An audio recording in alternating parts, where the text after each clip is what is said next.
இப்படித்தான் இந்த கேள்வியை செய்யக்கூடாது பார்த்துக்கொண்டு தேர்ட் ஆன்சரை போடலாம். PCM approach. இப்படி இந்த கேள்வியை செய்ய வேண்டிய அவசியம் இல்லை. நீங்கள் 16 என்று சொன்னால் 1 என்று சொல்வது 16 மற்றும் 24 ஆன்சர் செகண்ட் ஆன்சர். இவ்வளவு டைம் கொடுத்து தான் இந்த கேள்வியை செய்ய வேணும் என்று இல்லை. யூஷுவல் மெத்தட் தான் நான் காட்டினது. பிசிஎம்ல கரெக்ட் என்றால் வேறு ஏதாவது ஒன்று மறந்து இது நான் சரி இவ்வளவு இப்படித்தானா இந்த கேள்வி செய்ய வேணும் என்று கேட்டால் இல்லை. அவ்வளோ டைம் கொடுத்து எந்த இது வேணும். இந்த கேள்வியை பிசிஎம் அப்ரோச்சில் பார்த்தோம் என்றால் சொல்றது 20 எனக்கு இந்த 3 சொல்றது 1 20 3 60 இந்த கூட 60 தேர்ட் ஆன்சர் பிசிக்ஸ். இதுதான் பிசிக்ஸ். நீங்கள் தான் கஷ்டப்படுத்திக் கொள்ளுங்கள். பிசிக்ஸ் ஈஸி தான். ஓகே, பிசிக்ஸ் பேப்பர் ஒன்றை எப்படி செய்யக்கூடாது என்றதை இந்த வீடியோவில் நான் காட்டப்போம். ஃபைனல் பேப்பரில் எதிர்நோக்கிற பெரிய இஷ்யூ பிசிக்ஸுக்கு டைம் போதாது என்று. உண்மையில் பிசிக்ஸுக்கு டைம் போதாது என்று சொல்கிற ரீசன் நீங்கள் கேள்விகளை சரியாக அப்ரோச் பண்ண இல்லை என்றது. ஸோ நீங்கள் எப்படி தவறான முறையில் பிசிக்ஸ் கேள்விகளை அணுகி டைமை வேஸ்ட் பண்ணுறீங்கன்றதை இப்போ நான் இந்த பேப்பரை செய்து காட்ட போகிறேன். ஸோ இந்த பேப்பர்ஸில் உள்ள கொஷின்ஸை நான் இது 2025 FWZ 4th term paper. So இந்த பேப்பர்ஸில் உள்ள கொஷின்ஸை நான் எப்படி செய்ய போகிறேன்டா 2 வழிகளில் செய்ய போகிறேன். ஒன்று யூஷுவல் மெத்தட் UM, இன்னொன்று PCM அப்ரோச். ஃபைனல் பேப்பரில் 50 MCQல ஒரு குறைஞ்சது 45 MCQ இந்த மாதிரியான MCQ வினாக்கள் மிக குறுகிய நேரத்தில் முடிக்கிற மாதிரி தான் வரும். ஸோ இந்த கேள்விகளை எல்லாம் நீங்கள் குறைஞ்சது ஒரு 1 hourல செய்து முடிக்கலாம். இந்த டைம்ல செய்து முடிச்சிட்டு இதுல நிறைய டைம் சேவ் பண்ணலாம். அந்த டைமை தான் எக்ஸ்ட்ராவா உள்ள ஒரு 3-4 கேள்விகளுக்கு கொடுக்கிறது தான் ஃபைனல் பேப்பர் மெத்தட். இப்போ வார கேள்வியில 50ல் 40-45 கேள்விகள் குயிக்கா ஆன்சர் எடுக்கிற மாதிரி தான் வரும்.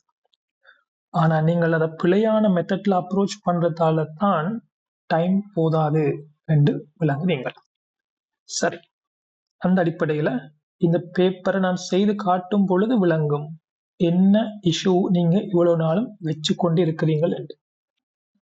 எல்லாத்துக்கும் முதல் தியரியை ஃபீல் பண்ண வேணும். ஐ மீன் சரியா புரிஞ்சு கொள்ள வேணும். நான் இதுல எங்கேயும் தியரி கதைக்கு போறது இல்லை, செய்து காட்டுறேன். Let's do that. Okay, so இதோட முதலாவது கேள்வி என்னன்னா, அமுக்கம் P ஆனது P Saman A - T² Bx தரப்படுகின்றது. இங்கு T நேரம் X இடப்பெயர்ச்சி எனின் A/B இன் பரிமாணம். ஓகே, ஸோ கேள்வி A/B பரிமாணம். சரி, இதை நாங்கள் ஒரு யூஷுவல் மெத்தட்ல செய்தோம் என்றால் UM ரைட். UMல செய்தோம் என்றால் முதலாவது உங்களுக்கு தெரியும்,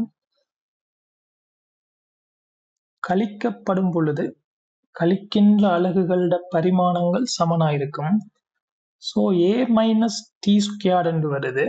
எனவே ஏயினுடைய பரிமாணமும் T வர்க்கத்தினுடைய பரிமாணமும் சமன். ஸோ எனக்கு இதுல இருந்து டிரெக்டா முடிவெடுக்கலாம், ஏயினுடைய பரிமாணம் T வர்க்கம் என்று முடிவெடுக்கலாம். பட் எனக்கு கேட்டது ஏட பரிமாணம் இல்லை, பீட பரிமாணம். இப்ப நான் பீட பரிமாணத்தை காண வேணுமெண்டா பி இங்க இருக்குது. ஸோ பீட பரிமாணத்தை கண்டுட்டு அதை ஏயின் கீழ் பீட பரிமாணம் என்று போட்டேன் என்றால் எனக்கு ஃபைனல் ஆன்சர் வரும். இப்ப நான் பீட பரிமாணம் காண போறேன். ஸோ பீட பரிமாணம் காண வேணுமெண்டா மேல உள்ள சமன்பாட்டுல நாங்கள் பிய எழுவாய் மாற்றம் செய்ய வேணும். Bx, so B Saman A - T² over Px என்று வரும். ஸோ இந்த A - T²க்கு நீங்க என்ன போடலாம்டா ஒட்டுமொத்தமா T² என்று போடலாம். கீழே கீழே அமுக்கத்தினுடைய பரிமாணம் P அமுக்கம். ஸோ அமுக்கத்தினுடைய பரிமாணம் ml - 1 T - 2 என்று உங்களுக்கு நினைவு இருக்கும். அது நினைவு இல்லைன்னா நீங்க இந்த இடத்துல என்ன செய்ய வேண்டி வரும், P சமன் F-இன் கீழ் A-ல போய் அமுக்கத்திட பரிமாணம் காண வேண்டி வரும். அப்படி பார்த்தீங்கள் என்றால் இது அமுக்கத்தினுடைய பரிமாணம். ஸோ எக்ஸ் என்று சொல்றது இடப்பெயர்ச்சியாம். ஸோ நீங்க எக்ஸுக்கு போடலாம், எல் என்று போடலாம். எல்லும் எல்லும் கேன்சலா போனால் கீழே இருக்கிற இந்த T-2 இது மேல போகும், எம்மும் மேல போகும். ஸோ ஃபைனலா உங்களுக்கு பீட பரிமாணம் வரும். பீட பரிமாணம் வரும் M-1 T-ன் -2 மேல போனா மேல வர்க்கம். ஸோ இது மேல போனால் T-ன் 4ஆம் அடுக்கு வரும். M-1 T-ன் 4ஆம் அடுக்கு. ஸோ உங்களுக்கு ஆல்ரெடி ஏட பரிமாணம் தெரியும். ஸோ ஏயின் கீழ் பீட பரிமாணம்னு சொல்றது ஏட பரிமாணம் T வர்க்கம் கீழே பீட பரிமாணம் இப்ப கண்டிருக்கிறோம், அது M-1 T 4ஆம் அடுக்கு. மேலையும் T இருக்குது, கீழையும் T இருக்குது. ஸோ இந்த T வர்க்கத்தையும் T 4ஆம் அடுக்கையும் வெட்டலாம். ஸோ இது 2ஆ மாறும். ஸோ உங்களோட ஃபைனல் ஆன்சர் ஏயின் கீழ் பியினுடைய பரிமாணம் சமன் M-1 மேல போகும். ஸோ M T வர்க்கம் கீழ் இருக்குது. ஸோ அது மேல போனால் MT-2 என்று வரும். ஸோ இதுல சரியான ஆன்சர் என்ன வரும் என்றால் தேர்ட் ஆன்சர் வரும். ரைட். ஆனால் இப்படித்தான் இந்த கேள்வியை செய்யக்கூடாது. ரைட். இதே கேள்வியை நான் PCM மெத்தட்ல அப்ரோச்ல செய்து காட்டுறேன். PCM approach. ரைட். இப்ப PCM அப்ரோச்சுக்கு உங்களுக்கு என்ன தேவைண்டா சரியான ஃபீலிங் தேவை. ரைட், நான் சொல்றேன், இங்க பாருங்க. இப்ப ஏயின் கீழ் பீட பரிமாணம்னு சொல்றது நல்லா ஃபீல் பண்ணி பாருங்க. A-T² என்ன அலகு வருமோ கழிக்கப்படும் பொழுது கூட்டப்படும் பொழுது அலகுகள் சமன். ஸோ A-T² என்ன அலகோ இதை கழிச்சா வார விடைக்கு என்ன அலகோ பாருங்க, இதை கழிச்சா வார விடைக்கு என்ன அலகோ அந்த அலகுதான் ஏயினுடைய அலகு. எனக்கு ஏயின் கீழ் பியின் பரிமாணம்னு சொல்றத இந்த சமன்பாட்டை பாருங்க. நான் சிம்பிளா அது A-T² கீழ் பீட பரிமாணம் என்றே பார்க்கலாம். இவ்வளவு திட பரிமாணம் என்றே சிம்பிளா பார்க்கலாம். A-T² சொல்றது வெளிப்படுது தானே. ஸோ A-T² என்று சொல்றது மேட பரிமாணம் தான். எனக்கு பரிமாணம் தான் தேவை. இப்ப இவ்வளவுத்தையுமே பார்க்கலாம். எனவே இவ்வளவுத்தினுடைய பரிமாணம் P×X. ஸோ அமுக்கத்தினுடைய பரிமாணம் M, அமுக்கத்தினுடைய பரிமாணம் ML-1 T-2. இந்த X1 அங்க பெருக்கப்பட்டால் ML-1ல இருக்கிற -1 கேன்சல் ஆயிரும், MT-2 என்று வரும். Third answer. ஸோ இதை நான் எழுதி காட்டினேன் என்றால் திரும்பியும் சொல்றேன். ஏயின் கீழ் பீட பரிமாணம்னு சொல்றத A-T வர்க்கத்தின் கீழ் பீட பரிமாணம் சொல்லலாம். சொன்னா இந்த PMX-உம் பெருக்கப்படும். அமுக்கத்தினதும் இடப்பெயர்ச்சியினதும் பெருக்கத்திட பரிமாணம் தான் இந்த கேள்வியில விட. ஸோ அமுக்கத்திட பரிமாணம் ML-1 T-2, இடப்பெயர்ச்சிட பரிமாணம் எல்லும் எல்லும் கேன்சலா போனால் MT-2. இத நீங்க விளங்க வேணுமென்றதுக்காக எழுதி காட்டுறேன். சரியா புரிஞ்ச மாணவன் பார்த்து கொண்டு தேர்ட் ஆன்சரை போடலாம். ஸோ இது PCM அப்ரோச். ரைட், அடுத்த கேள்விக்கு போ. ஸோ இரண்டாவது கேள்வி,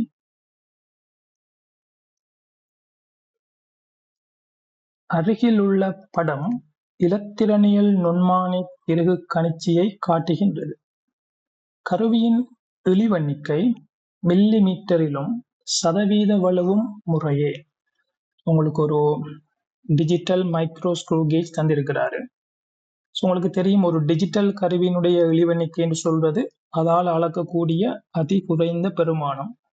இது 3 தசமதானத்துக்கு திருத்தம் அளக்குதுண்டா 3வது தசமதானத்தில் உள்ள நம்பர்ட சிறிய பெருமானம் தான் எளிவெண்ணிக்கை. டிரெக்டான தியரி கேள்வி. இதோட எளிவெண்ணிக்கை என்று சொல்றது 3 தசமதானங்கள் தள்ளி அளக்குது. இதோட எளிவெண்ணிக்கை 0.001 மில்லிமீட்டர். இந்த இடத்துல இதை வச்சுக்கொண்டு நீங்கள் இந்த ஆன்சரை மட்டும் ரிமூவ் பண்ணலாம். மற்ற எல்லாமே இதை இப்படி சொல்லலாம் தானே, 1^10⁻³ என்று சொல்லலாம். ரைட். அப்ப வேற எந்த ஆன்சரையும் ரிமூவ் பண்ண இயலாது. அடுத்தது கேட்கிறாரு சதவீத வலு, பெர்சன்டேஜ் எரர். உங்களுக்கு தெரியும் சதவீத வலுன்னு சொல்றது ரீடிங்குக்கு மேல எல்சி இன்டு 100. ரைட். இதெல்லாம் நான் இதை டிரெக்டா ஷார்ட்டாவே செய்கிறேன். இதுக்கு ஒரே விஷயம் தானே, தியரி கேள்வி தானே. பட் ஒழுங்கா விளங்கினவர் இந்த சமன்பாடும் எழுத தேவையில்லை, எம்சிக்யூ தானே, டிரெக்டா அப்ளை பண்ணலாம். ரீடிங் எவ்வளவு வேண்டாம்,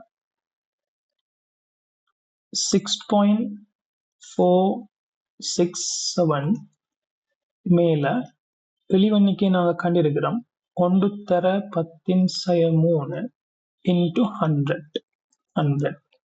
இப்ப இந்த இடத்துல கவனம், இதை நாங்க சுருக்கலாம். ஆனா அவர் இங்க ஒரு அழகுதாரர், இதை யூஸ் பண்றது எங்களுக்கு வசதி. இப்ப நான் இந்த பெருமானத்தை, இந்த பின்னத்தை அவர் தந்த பெருமானம் 1/6467 மாதிரி செட் பண்ணினா எனக்கு இதை சுருக்குறது ஈஸி. அது எப்படி செட் பண்ணலாம்னா, கீழே 6 தசம் இருக்குது, ஆனா எனக்கு கீழே தசம் இல்லை, அது 6467 என்ற வடிவத்தில் இருக்குது. இது எப்படி இத தசம் வராம 6467 மாத்தி விட்டேன்டா டிரெக்டா இந்த நம்பரையே இந்த இடத்துல போடலும். சிம்பிள். மேல ஒரு 10⁻³ கிடக்குது, அதை கீழே கொண்டு வந்தீங்கள் என்றால் 1000ஆல பெருக்கப்படும். இது 1000ஆல பெருக்கி விட்டீங்களா 1/6467 என்று வரும். இந்த இடத்துல நீங்கள் அப்படியோ அவர் தந்த நம்பரை போடலாம். பார்த்து கொண்டு சொல்ல இயலும், சரிதானே. இப்ப இந்த இடத்துல அப்படியோ அவர் தந்த நம்பரை போடலாம். அந்த 10⁻4 100 பெருக்கப்பட்டால் 10⁻4 10⁻2 மாறும். ஆன்சர் 1.546 தர 10⁻2. ஏற்கனவே எல்சி பிரச்சனையால 3வது விடையை வெட்டிட்டோம். இருக்கிற கேள்வியில 1.546 தர 10⁻2 என்று சொல்றது முதலாவதுலையும் 4வதுலையும் இருக்கு. ஆன்சர் 1 அல்லது 4. இதை நான் டிரெக்டா ஷார்ட்கட்லயே செய்துட்டேன், அதாவது கூட மெட்ஸை பாவிக்க. பட் இதை நீங்கள் ஒரு கல்குலேஷன் படிதான் செய்வீங்கள் என்றால் நிறைய ஸ்டெப்ஸ் எழுத வேண்டி வரும். அதையும் இப்ப எழுதி காட்டுறேன், யூஸ்வலான மெத்தட்டா எழுதி காட்டுறேன். உங்களோட அண்டர்ஸ்டாண்டிங் அதிகமா இருந்தா 1 லைன்ல முடிக்கலும். இப்போ 1/6.467 into 100 மேல 10⁻³ வரும். இதை நீங்கள் என்ன செய்யலும்னா கீழே கொண்டு வரலாம். 10⁻³ கீழே அனுப்புங்க. அனுப்பினா உங்களுக்கு வரும் 1/6467 into 100 என்று வரும். 1/6467 நீங்க போடலாம் 1.546 தர 10⁻4 into 100 என்று போடுவீங்க. இது 10⁻2 மாறும். உங்களோட ஆன்சர் மீண்டும் 1 அல்லது 4 என்று வரும். இது ஒரு தியரி, நார்மல் தியரியான கேள்வி. ரைட். ஸோ மூன்றாவது கேள்வி, அருகிலுள்ள சமநிலைகளை அவதானித்து முறையே உறுதிச் சமநிலை, உறுதியில் சமநிலை, நடுநிலை சமநிலையை வகை குறிப்பது. இதுவும் டிரெக்டா தியரி ஒரு கேள்வி. உங்களுக்கு தெரியும், ரெண்டு விசைகள் ஒரு புள்ளியில இழுபடுற மாதிரி தாக்கினால் அது உறுதி சமநிலை, ஒன்றையொன்று தள்ளுற மாதிரி தாக்கினா அது உறுதியில் சமநிலை, ஒரே புள்ளியில ரெண்டு விசையும் தாக்கினா நடுநிலை சமநிலை என்று தெரியும்.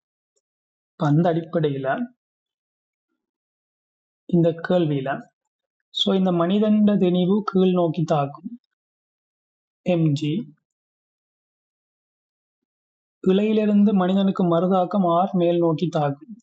இந்த A என்ற படத்துல ரெண்டு விசைகள் எதிரெதிரா தாக்குது, இழுபடுற மாதிரி தாக்க இல்லை. இது ஒரு உறுதியில் சமநிலை. இது டிரெக்டா தியரி கொஸ்டின். இதுக்கெல்லாம் டைம் எடுக்க தேவையில்லை, பார்த்துக்கொண்டு சொல்லலாம். நான் விளங்குறதுக்காக எழுதி காட்டுறேன். இந்த பிஏ பார்த்தீங்கள் என்றால் மனிதன் இலையில தூங்குறாரு. அவரை நிறை கீழ் நோக்கி எம்ஜி தாக்கும், அதே புள்ளிலேயே மேல் நோக்கி ஆறும் தாக்கும். ரெண்டு விசைகளும் ஒரே இடத்துல தாக்குறபடியினால இதை நாங்க சொல்லுவோம் நடுநிலை சமநிலை. மூன்றாவது சிஸ்டத்தினுடைய புவியீர்ப்பு மையம் கீழ் நோக்கி தாக்கும், இந்த இடத்துல இருக்கும். இந்த மேல ஒரு மனிதன், கீழே ரெண்டு மனிதன். இப்ப தேறியதா புவியீர்ப்பு மையம் கீழ் நோக்கி தாக்கும். ஆனா பைசிகளுக்கு இலையிலிருந்து கிடைக்க போற விசை இந்த இலையிலிருந்து மேல் நோக்கி கிடைக்கும். நான் சொன்ன மாதிரி சீல ரெண்டு விசைகள் ஒன்றை ஒன்று எதிர்க்கிற மாதிரி, இழுபடுற மாதிரி தாக்குது. அது ஒரு உறுதி சமநிலை. உறுதி சமநிலை சி,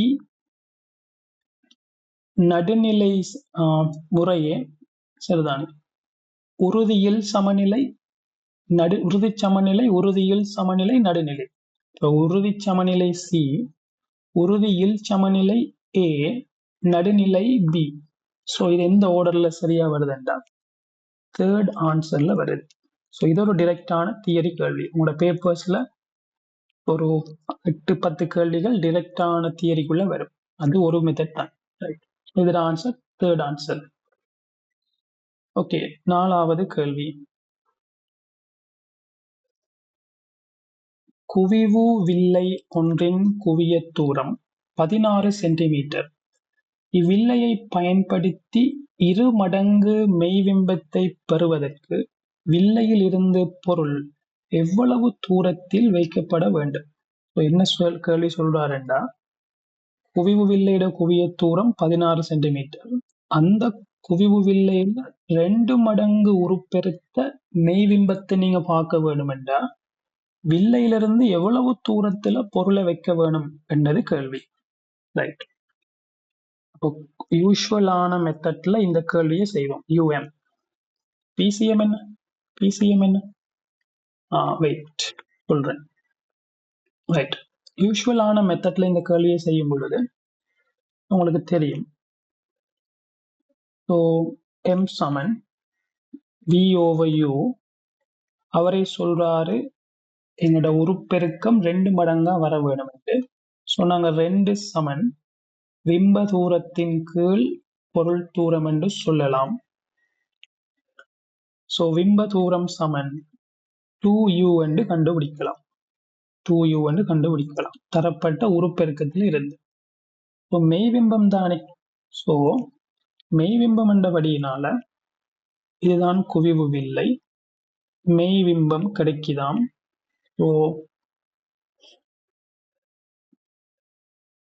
இதுதான் பொருள் தூரம் u. உருப்பெருக்கம் 2 வர வேணுமெண்டா பிம்ப தூரத்தை நான் u சார்புல கண்டிருக்கிறேன், அது 2u. இதோட குவிய தூரம் தந்திருக்கிறாரு 16 சென்டிமீட்டர்.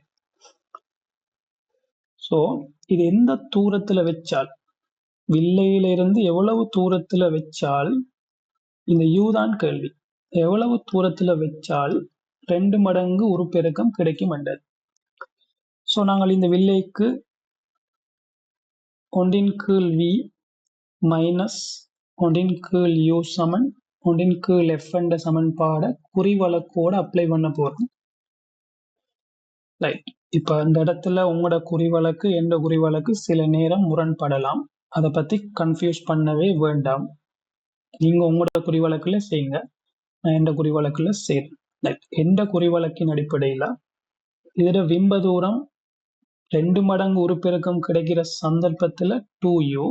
ஸோ சய எந்த குறிவழக்கின்படி இதோட பொருள் தூரம் பிளஸ் வரும், சாரி மைனஸ் வரும். இப்போ மைனஸ் ஒன்றின் கீழ் மைனஸ் u சமன் ஒன்றின் கீழ் குவியவில்லைன்னு சொன்னா நான் பிளஸ் போடுவேன். புதிய குறிவழக்கு பிளஸ். இந்த சமன்பாடு உங்களுக்கு ஃபைனலா இப்படி மாறும். ஒன்றின் கீழ் 2u பிளஸ் ஒன்றின் கீழ் u சமன் ஒன்றின் கீழ் f என்று மாறும். இதுல நாங்கள் பிரதியிட்டம் என்றால் ஒன்றின் கீழ் 2u பொதுவா எடுத்தோம் என்றால் 1 பிளஸ் ஒன்றின் கீழ் 2u பொதுவா எடுத்தோம் என்றால் 1 பிளஸ் 2 சமன் ஒன்றின் கீழ் f க்கு நீங்க போடலாம் 16 என்று போடலாம். ஸோ 3ன் கீழ் 2u சமன் ஒன்றின் கீழ் 16. ஸோ உங்களுக்கு u சமன் 3 தர 16ன் கீழ் 2 சமன் 48ன் கீழ் 2 சமன் 24 சென்டிமீட்டர் என்று வரும். ஸோ இதில் ஆன்சர் செகண்ட் ஆன்சர்.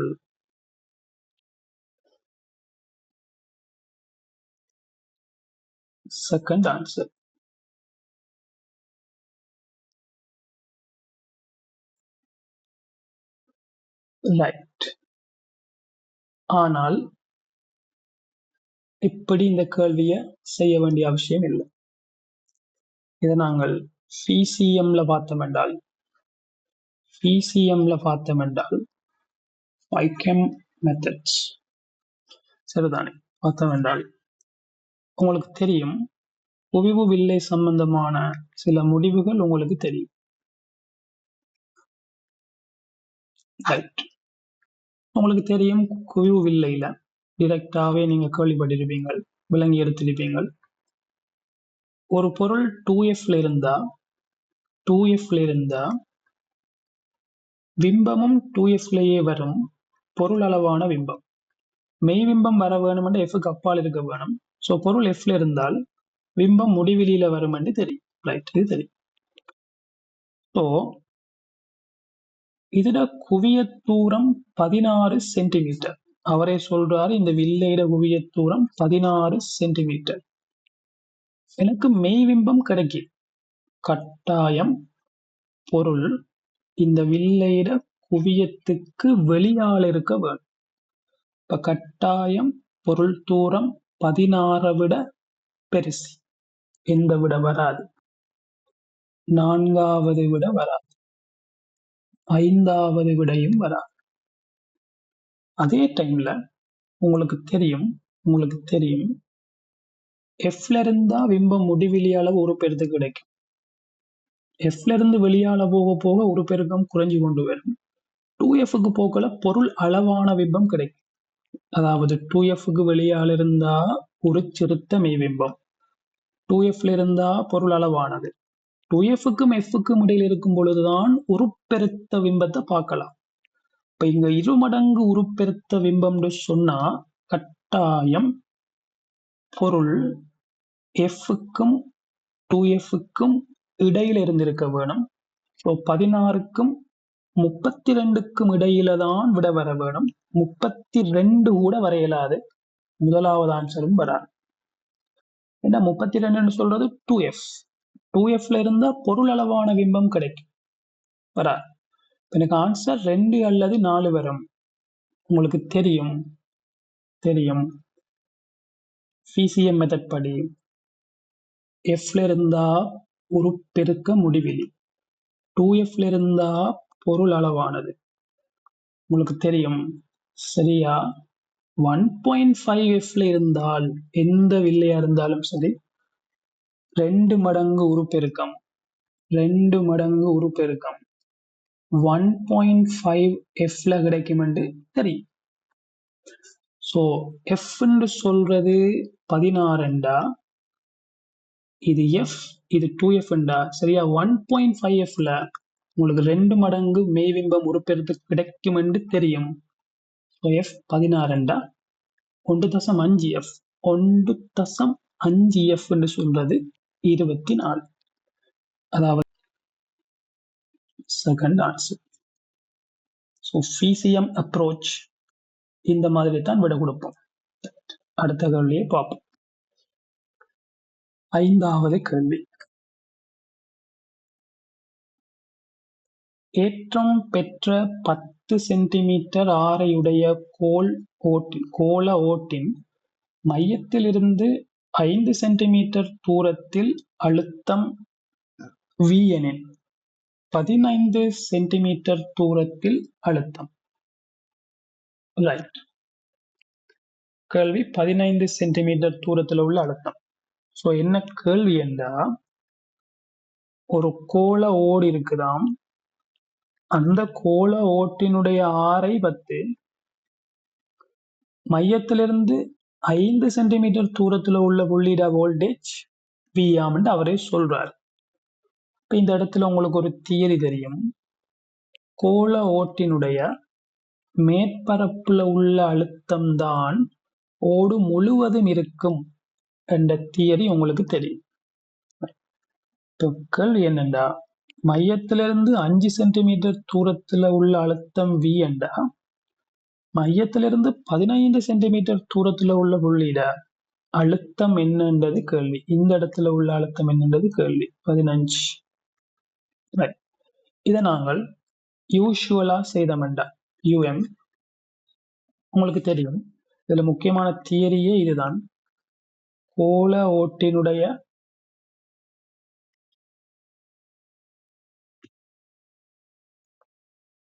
மையத்திலுள்ள, இது நீங்க தியரியில படிப்பீங்கள், மையத்தில் உள்ள அழுத்தம் சமன் மேற்பரப்பில் உள்ள அழுத்தம்.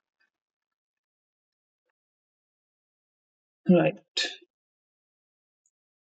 அப்ப நான் சொல்லலாம், மையத்துல V அழுத்தம் என்று சொல்றது மறைமுகமா இந்த கோளத்தினுடைய மேற்பரப்புலையும் V அழுத்தம் தான் என்ற தரவு தரப்பட்டிருக்கு. இப்ப மறைமுகமா கேள்வி என்னென்றா, இந்த கோளத்தினுடைய மேற்பரப்பில் உள்ள அழுத்தம் V, மையத்திலிருந்து 15 சென்டிமீட்டர் தூரத்தில் உள்ள அழுத்தம் என்னன்றது கேள்வி. இப்ப யூசுவலா நீங்க எப்படி செய்யலாம் என்றா, ஒரு கோள ஓட்டின் மையத்திலிருந்தான R தூரத்துல உள்ள புள்ளியில மின் அழுத்தத்துக்கு சமன்பாடு K × Q/R என்று படிப்பீங்க. இந்த Kக்கு தான் நாங்க போடுற 1/4πε0. V சமன் 1/4πε0 Q/R என்று சொல்றது தான் ஒரு கோள ஓடு அல்லது ஏதாவது ஒரு கோளத்தினுடைய மையத்திலிருந்து R தூரத்துல உள்ள புள்ளியில இருக்கிற மின் அழுத்தத்துக்கான சமன்பாடு. இப்ப யூசுவலா இதை செய்யும் பொழுது நீங்க என்ன செய்வீங்கள், மேற்பரப்புல உள்ள அழுத்தம் V, ஸோ V சமன் 1/4πε0. ஸோ மையத்தில் உள்ள ஏற்றம் Q என்றா அதோட ஆரை 10 சென்டிமீட்டர். ஸோ தர 10/2. இது ஈக்குவேஷன் நம்பர் 1. கேள்வி என்னென்னா, 15 சென்டிமீட்டர் தூரத்தில் உள்ள அழுத்தம் என்னன்றது கேள்வி. அதை நாங்கள் V டேஷ் என்று போடுவோம். 1/4πε0 Q/15 தர 10/2 செகண்ட் ஈக்குவேஷன். ஸோ இப்போ இந்த ஒன்றை 2ஆல பிரிச்சு விட்டீங்கள் என்றால் உங்களுக்கு என்ன வரும் என்றால், V/V dash சமன், உங்களுக்கு விளங்கும், இது போயிடும், இது போயிடும், இது போயிடும், இது போயிடும், இது போயிடும், இது போயிடும். ஸோ ஒன்றை 2ஆல பிரிச்சால் என்ன வரும் என்றா 15/10 என்று வரும். சமன் 3/2 என்று வரும். எங்களோட கேள்வி v டேஷ்.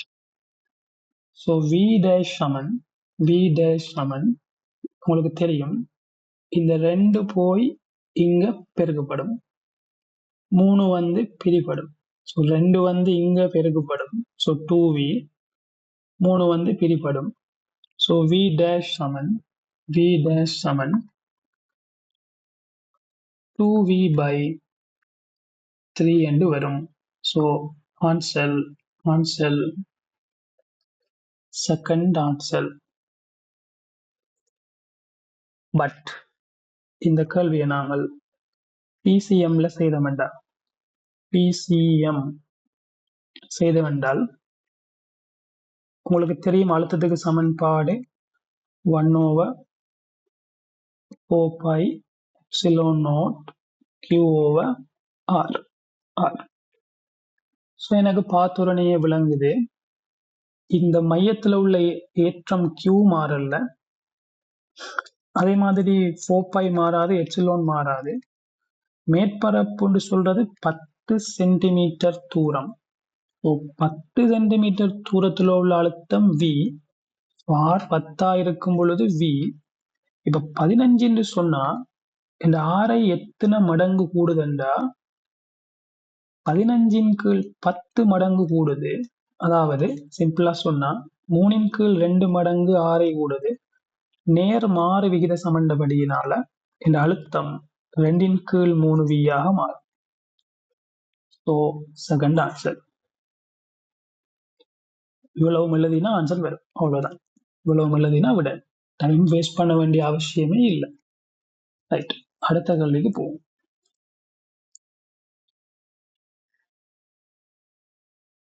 குறித்த கோளொன்றின் மேற்பரப்பில் இருந்து திணிவு ஒன்றின் தப்பல் வேகம் VE எஸ்கேப் வெலோசிட்டி என தரப்படுகின்றது.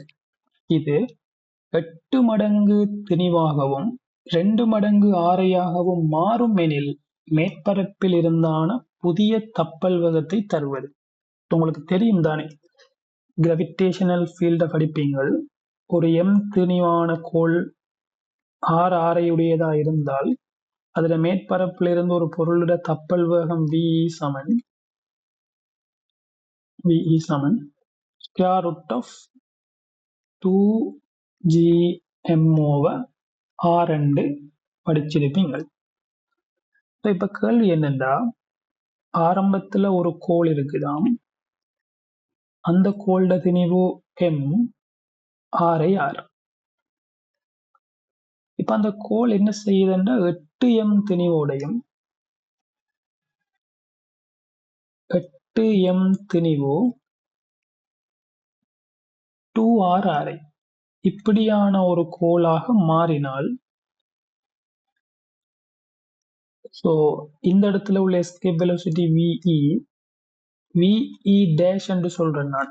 அது 8m 2r ஆரையாக மாறின உடனே புதிய கோளோட தப்பல் வேகத்தை நான் VE டேஷ் என்று சொல்றேன். அதுதான் கேள்வி. அப்ப நீங்க என்ன செய்யலாம், முதலாவது சந்தர்ப்பத்துக்கு ஒரு சமன்பாடு எழுதலாம். எப்படி எழுதலாம்? VE சமன் ஸ்கொயர் ரூட் ஆஃப் 2gm/r. இது ஃபர்ஸ்ட் ஈக்குவேஷன். ரெண்டாவது VE டேஷ், அந்த இடத்துல அவரே சொல்றாரு, உங்களுக்கு தெரியும் எந்த கோளா இருந்தாலும் தப்பல் வேகம் சொல்றது 2 அகில ஈர்ப்பு மாறிலி, m என்று சொல்றது அதுல திணிவு, r என்று சொல்றது ஆரை, இந்த கோளோட ஆறு. இப்ப இந்த கோளோட திணிவு இப்ப 8m, ஆரை 2r. என்ன போடலாம், 2 × g, போட தேவையில்லை நாங்கள், 2g, m-க்கு போடலாம் 8m, ஆரைக்கு r போடலாம் 2r என்று போடலாம். ஸோ இது செகண்ட் ஈக்குவேஷன். ஸோ 1 2ஆல பிரிச்சோம்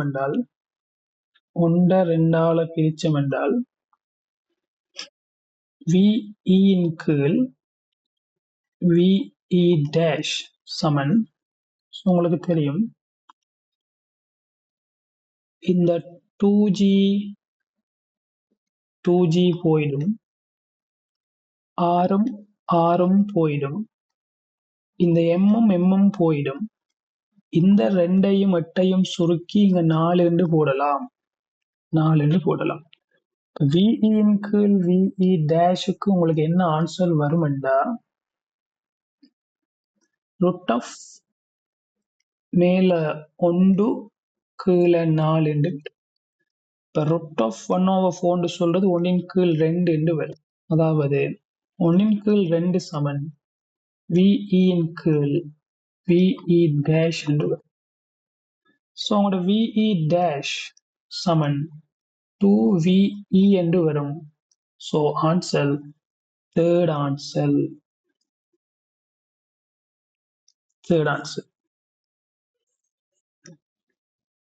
ஆனா இவ்வளவு டைம் கொடுத்துத்தான் இந்த கேள்வியை செய்ய வேணுமான்னு கேட்டா இல்ல. இதே கேள்வியை நாங்கள் இப்ப யூஷுவல் மெத்தட் தான் நான் காட்டினது. பிசிஎம்ல கதைச்சன் என்றால் பிசிஎம் FICAM அப்ரோச்ல கதைச்சன் என்றால் உங்களுக்கு தெரியும் தப்பல் வேகத்திட சமன்பாடு V சமன் √2gm/r. ஸோ இங்க 2 மாறாது, g மாறாது. எனவே தப்பல் வேகம் என்று சொல்றது m கீழ் r விளைவினுடைய ருட்பெருமானத்துக்கு நேர்வீத சமன். m கீழ் r ருட்பெருமானத்துக்கு நேர்வீத சமன். ஸோ இங்க m கீழ் r ரேஷியோ 1, இங்க m கீழ் r ரேஷியோ 4. இப்ப இந்த 1 இருந்தது 4 மடங்கா கூடுதல் ஃபீல் பண்ணுங்க. இந்த m கீழ் r ருட்டுக்குள்ள 4 மடங்கா கூடுதண்டா அது ருட்டுக்கு வெளியே √4 பெருமானம் 2 மடங்கா கூடும். m கீழ் r ரேஷியோ இது 1, ரெண்டாவது சந்தர்ப்பத்துல 4 என்று சொன்னா ருட்டுக்குள்ள 4 என்று சொன்னா அது வெளியே வரும் பொழுது 2 கூடும். ஸோ முதலாவது சந்தர்ப்பத்துல உள்ள தப்பல் வேகத்தை விட புதிய சந்தர்ப்பத்துல உள்ள கப்பல் வேகம் இதெல்லாம் தேவையில்லாத விஷயம்.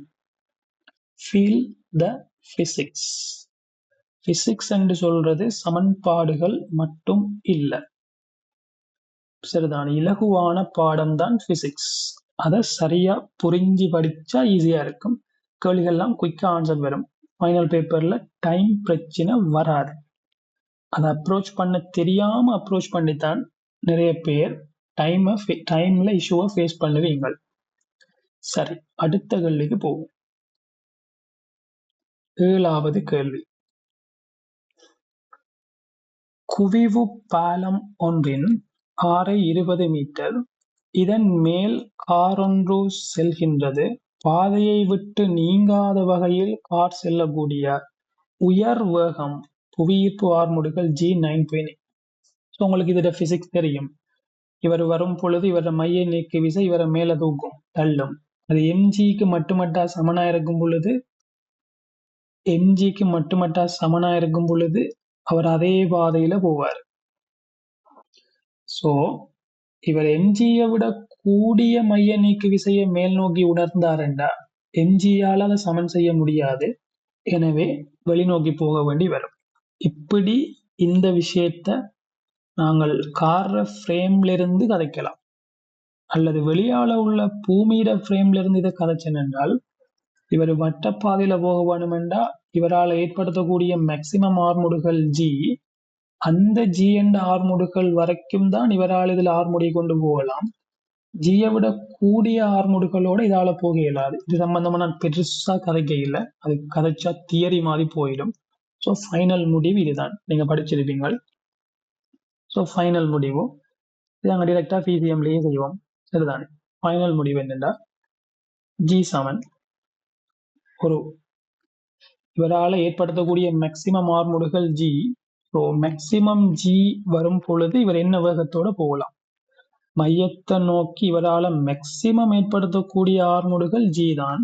ஸோ அந்த ஜியோட ஆரையில ஒரு கார் அல்லது ஒரு பொருள் வட்டப்பாதையில இருந்தால் மைய நோக்கு விசைக்கான சமன்பாடு v வர்க்கத்தின் கீழ் r. ஸோ இப்போ இவர் g என்ற ஆர்முடுகளைத்தான் மையத்தை நோக்கி மேக்சிமம் ஏற்படுத்தலாம் என்றா, ஸோ இந்த இடத்துல நீங்க போடலாம் v வர்க்கத்தின் கீழ் r என்று போடலாம். எப்ப தெரியுமா இது மேக்சிமம் கண்டிஷன்? எப்பயும் இந்த சமன்பாடு ஒர்க் அவுட் ஆகாது, சரிதானே? r செல்லக்கூடிய உயர் வேகம் என்ற கண்டிஷனுக்கு பொருந்தும். அது உண்மையில பாத்தீங்கன்னா பாதையை விட்டு நீங்காத வகையில் கார் செல்லக்கூடிய உயர் வேகம். இப்ப இதை விட குறைஞ்ச வேகத்தோட போனா கார் பாதுகாப்பா போகும். ஆனா அந்த டைம்ல இந்த எந்த வருமானம் மாறும். சரி, நான் கூட கதைக்க இல்லை, நான் கூட விளக்கம் கதைக்க போனேன்னா டைம் எடுத்துடும். ஸோ நாங்கள் டிரெக்டா கேள்வியை செய்வோம். Right, okay. பொதுவா நான் ஒரு கேள்வியில கூட விளக்கம் கதைப்பேன். ஸோ இந்த கேள்விக்கு தேவையில்லை, போதும். ஸோ ஐடியா இதுதான். சரிதானே? மேக்சிமம் ஜி அண்ட் ஆர்முடுகள் வர இவரால் கொடுக்கலும். அதை விட கூடிய ஆர்முடுகளோட அந்த வட்டப்பாதையில போக ட்ரை பண்ணினாருண்டா விழுந்துருவார்.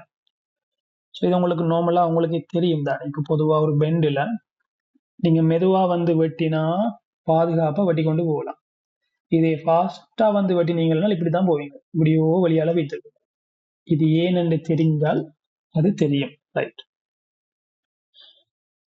சரி. இப்ப இந்த கேள்விதான். ஸோ உங்களால் ஏற்படுத்தக்கூடிய மேக்சிமம் ஆர்முடுகளை ஒத்த வேகம்தான் Vmax.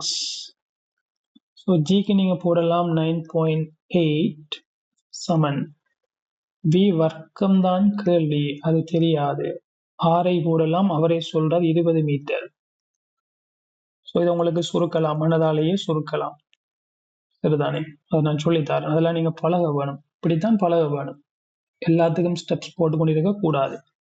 இப்போ v வர்க்கம்னு சொல்றது 9.8 தர 20. ஸோ அந்த 20ல உள்ள சைபர் இந்த தசத்தை இல்லாமல் காக்க 2 தர 98 வரும். இதை கிட்டத்தட்ட 100 பார்க்கலாம். 2 தர 100 200, பட் இது 98 தானே. ஸோ 1ல 2 குறையுது, 2லயும் 4 குறையும், 196 வரும். இப்போ நான் சொன்னது விளங்கினா ஓகே, இல்லைன்னா இதை பெருக்கி பாருங்க, அவ்வளவுதான். ஸோ v ஸ்கொயர் சமன் 196 வரும். ஸோ v சமன் 14 ms-1 வரும். ஸோ உங்களுக்கு அது தேர்ட் ஆன்சர் வரும். Right, okay. ஸோ இந்த கேள்வி உங்களால முடியுமெண்டா எனக்கு கமெண்ட்ஸ்ல போடுங்க. இந்த முதலாவதுல உள்ள வேகத்தோட இந்த கார் இந்த பாதையில பயணம் செய்யும் பொழுது இந்த காருக்கு இந்த தரையால கொடுக்கப்படுற செவ்வன் மருதாக்கம் எவ்வளவு என்று 7 மண்டா கமெண்ட்ல போடுங்க. இதை நான் ஷார்ட்டாவே செய்துட்டேன். அடுத்த கேள்விக்கு போவோம். 8வது கேள்வி. முறிவுச் சுட்டி ரொட்டு இணை உடைய ஊடகத்தால் செய்யப்பட்ட 30 பாகை அரிய கோணமுடைய இரு சமபக்க முக்கோண அரியம் ஒன்றின் ஒரு முகத்திற்கு செங்குத்தாகப்படும் ஒளிக்கதிரின் விலகல் கோணமாக அமைவது. இப்ப என்ன சொல்றாருண்டா,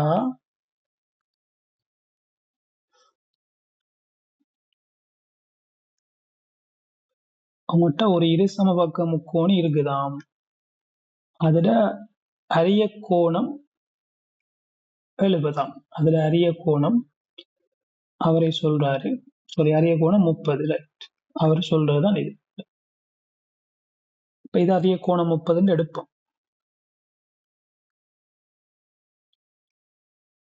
ஓகே, ஸோ அந்த அரியத்துக்கு முறிவு சுட்டி √2, அரியத்திட முறிவு சுட்டி √2. இதை நாங்கள் டிரெக்டா செய்யலாம், சரிதானே? இதுல பெரிய கஷ்டமான கேள்வி ஒன்று இல்லை, இது சிம்பிளான நியூமெரிக்கல் கேள்வி உண்டு. ரைட், அரியத்திட முறிவு சுட்டி √2 சரிதானே. அரிய கோணம் 30, அது இரு சமபக்க முக்கோண அரி என்று சொன்னபடியினால உங்களுக்கு தெரியும் முக்கோணம் ஒன்றினுடைய மொத்த அகக்கோணங்களோட கூட்டுத்தொகை 180. இது 30 என்று சொன்னா இது ரெண்டும் 150 வர வேணும். பட் இரு சமபக்க முக்கோணம் என்று சொன்னா சரிதானே இது 75 வரலாம். ரைட். ஸோ இப்ப என்ன சொல்றாருண்டா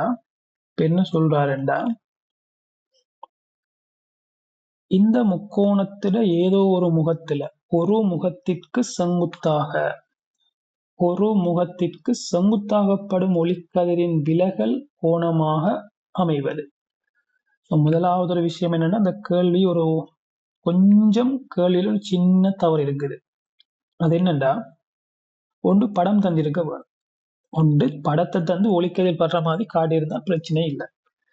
சும்மா சொல்லும் பொழுது நாளைக்கு ஒரு ஸ்டூடெண்ட் இந்த முகத்துல செங்குத்தா வந்து படுற மாதிரி கீறினாருண்டா அவர வியூல இப்ப அரிய கோணம் 30 பாகை அல்ல. அரிய கோணம் சொல்றது அவர் சொல்றதுன்ற அவசியம் இல்லை. நீங்க அடிக்குக்களை 2 முகத்துக்கும் இடையில உள்ள கோணம் தான் வரும். இப்ப அரிய கோணம் 75 மாறும். ஸோ இப்படி இந்த மாதிரி ஒரு பிள்ளை யோசிக்கலாம் என்றதை விளங்கிக் கொள்ளுங்க. இருந்தாலும் அவர் அரிய கோணம் 30 என்று சொன்னபடியினால நாங்க யூஸ்வலான மெத்தட்டையே கன்சிடர் பண்ணுவோம். இது அரிய கோணம் 30, ஒளிக்கதிர் இப்படி வருது என்று கன்சிடர் பண்ணுவோம். அது கேள்வியில உள்ள ஒரு சின்ன குறைபாடு தான். ரைட். ஸோ உங்களுக்கு தெரியும் செங்குத்தாக வார ஒளிக்கதிர் முறிவடையாது என்று தெரியும். ஸோ இந்த முகத்துக்கு செங்குத்தாக வார ஒளிக்கதிர் முறிவடையாம அப்படியோ வந்து இந்த முகத்தை அடிக்கும். உங்களுக்கு தெரியும் நீங்கள் படிக்கிறது கேத்திர கணித ஒளியியல். ஸோ அந்த அடிப்படையில் இது 90 பாகை என்று வரும். இப்ப இது 30 என்று சொன்னால் இந்த கோணம் 60 என்று வரும். அந்த கோணம் 60 என்று இது செங்குத்து. அப்ப இந்த கோணம் 30 பாகை என்று வரும். ஸோ அந்த இடத்துல நான் சின்ன ஒரு ஐடியாவை சொல்றேன் என்னன்னா, சில நேரம் இதிலிருந்து வார ஒளிக்கதிர் இந்த முகத்துல முழு உத்தரிப்படையையும் வாய்ப்பு இருக்குது. உங்களுக்கு இந்த ஊடகத்திட முறிவு சுட்டி தந்திருக்கிறபடியினால இந்த ஊடகத்துக்கும் வலிக்குமான அவதி கோணத்தை எங்களால கெஸ் பண்ணலாம். சரிதான். இந்த இடத்துல அது உங்களை பாதிக்க இல்லாட்டியும் கட்டாயம் அதை நீங்க செக் பண்ணி தான் பார்க்க வேணும். So sin c = 1/n. அவரே சொல்றாரு ஊடகத்திட முறிவு சுட்டி √2. √2 போட்டீங்கள் என்றால் sin 1/√2 45 பாகை என்று வரும். நான் என்ன சொல்றேன்டா, உண்மையில இந்த ஒளிக்கதிர் முறிஞ்சி வெளியே போகுமா அல்லது முழு உத்தரிப்படைஞ்சு இந்த பாதையை நான் கன்சிடர் பண்ண வேணுமான்னு செக் பண்ண வேணும். அந்த அடிப்படையில் எனக்கு விளங்குது இந்த ஊடகத்திட முறிவு சுட்டி 45 பாகை. பட் எந்த படுகோணமோ 30 பாகை. அவதி கோணத்தை விட இப்ப அடிக்கிற கோணம் சின்னது, எனவே முறிஞ்சி வெளியால போகும் என்றதை கன்ஃபார்ம் பண்ணலாம். அப்ப இது வலிக்கு வரும் பொழுது உண்மையில இப்படி போயிருக்க வேணும், ஆனா செவ்வன விலத்தி இப்படி வரும். ஸோ உங்களோட விலகல் கோணம் சொல்றது இந்த கோணம். ஸோ இந்த கோணத்தை தான் நீங்க காண வேணும், ஆங்கிள் ஆஃப் டீவியேஷன். ரைட். அதை எப்படி காணலாம்னா சிம்பிள். உங்களுக்கு டேட்டா தந்திருக்கிறார். ஸோ இந்த இடத்துல உள்ள படுகோணம் தெரியும், வலிட முறிவு சுட்டி 1 தெரியும், ஸோ இதுல முறிவு சுட்டி √2 தெரியும். இப்ப இந்த புள்ளியில சினல்ட லோவை நீங்க யூஸ் பண்ணினீங்களா நீங்க சமன்பாடு எழுத தேவையில்ல, நான் ஞாபகப்படுத்துறதுக்கு எழுதி காட்டுறேன். n1 × sin i = n2 × sin r. இந்த இடத்துல n1 √2, sin i-க்கு நீங்க போடலாம் 30. ஸோ sin 30 என்று சொல்றது half, sin i 30 but sin 30 half Saman n2 என்று சொல்றது வலிட முறிவு சுட்டி 1 × sin r. ஸோ இதை நீங்க பார்த்துக்கொண்டே சுருக்கலாம். இது √2, அப்ப கீழே 2 என்றா கீழே √2 என்று வரும். ஸோ சைன் ஆர் சமன் 1/√2 என்றா உங்களுக்கு தெரியும் 1/√2 சொல்றது 45 பாகை. எனவே சைன் ஆர் 1/√2 சொன்னால் ஆர் சமன் 45 பாகை. எனவே உங்களுக்கு இப்ப என்ன தெரியும்? இதுல விட எங்களுக்கு இப்ப என்ன தெரியும்டா, இந்த முறிகோணம் தெரியும் 45 பாகைன்னு தெரியும். ஆனா விலகல் சொல்றது போன பாதையில ஏற்பட்ட மாற்றம். இப்படி வந்த ஒளிக்கதிர் இப்படி நேரா போகாம எவ்வளவு பெண்ட் ஆகுது என்றது உங்களுக்கு தெரியும் தானே. இது 30 இந்த கோணத்துக்கு இந்த கோணம் குத்தெதிர் கோணம் இந்த இருக்கு தானே.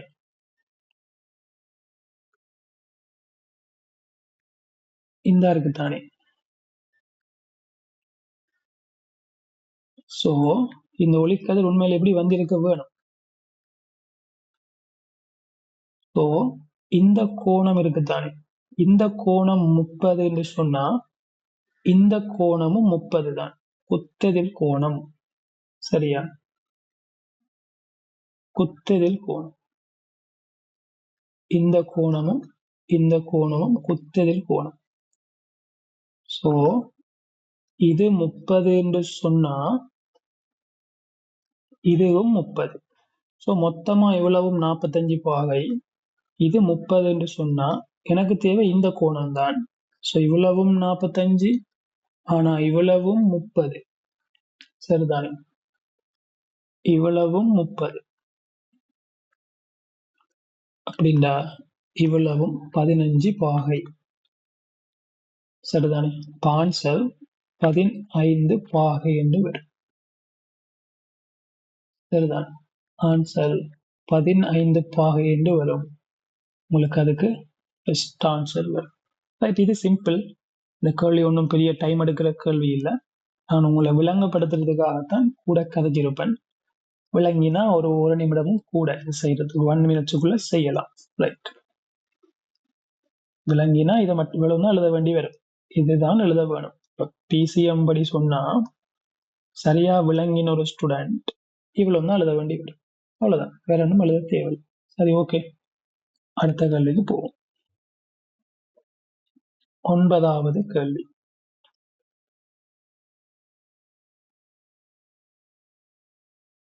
இரு புள்ளி ஏற்றங்கள் 16 தர 10^11 கூலோம், 9 தர 10^11 கூலோம் ஆகும்.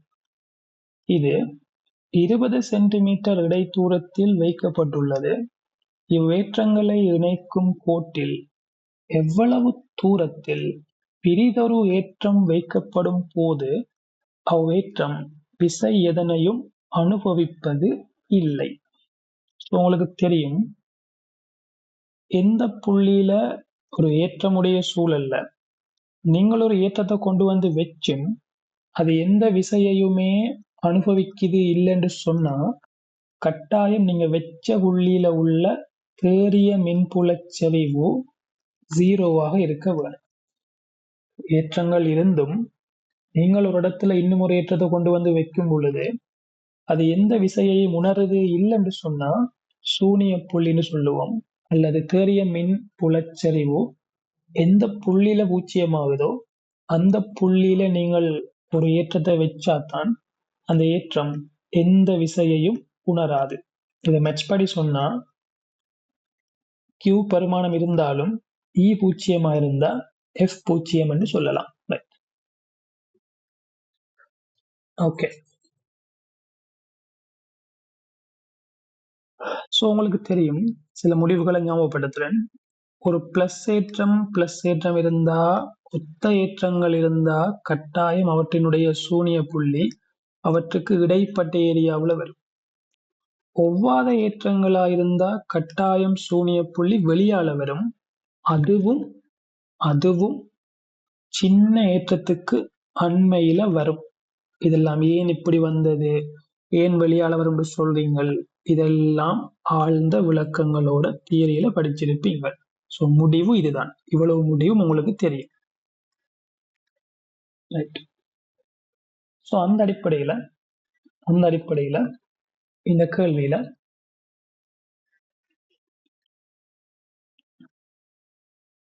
இந்த கேள்வியில அவரை சொல்றாரு 2 புள்ளி ஏற்றம். ஸோ கட்டாயம் 1 + 16. ஸோ இந்த இடத்துக்கு வருவோம். ஸோ இது +16 தர 10^11. இன்னொன்று இருக்குது, அது -9 தர 10^11 கூலும். இப்ப கேள்வி மறைமுகமா சொன்னா, இப்ப எவ்வளவு தூரத்தில் பிறிதொரு ஏற்றம் வைக்கப்படும் போது அவ்வேற்றம் விசை எதனையும் அனுபவிப்பதில்லை என்று சொல்ற கேள்வியிட மறைமுகமான கேள்வி என்ன தெரியுமா? சூனிய புள்ளி எவ்வளவு தூரம், சூனிய புள்ளி எவ்வளவு தூரம்ன்றதைத்தான் இவ்வளவு வசனமும் சொல்லுது. அந்த சூனிய புள்ளிய கண்டுபிடிங்கன்றதைத்தான் மறைமுகமா இவ்வளவு சொல்லால சொல்றாரு. சரிதான், ரைட்.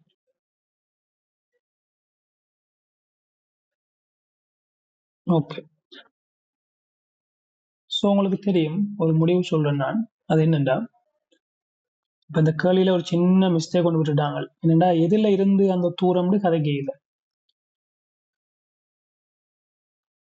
எதுல இருந்து அந்த தூரம் என்று கதைக்கல. சரிதான், ரைட். அது எதுல இருந்து அந்த எந்த தூரத்துல விசையதனையும் அனுபவிப்பது என்று சொன்னவங்க அந்த தூரம் எதுல இருந்து அளக்கப்படுது என்று சொல்லல. சரிதானே?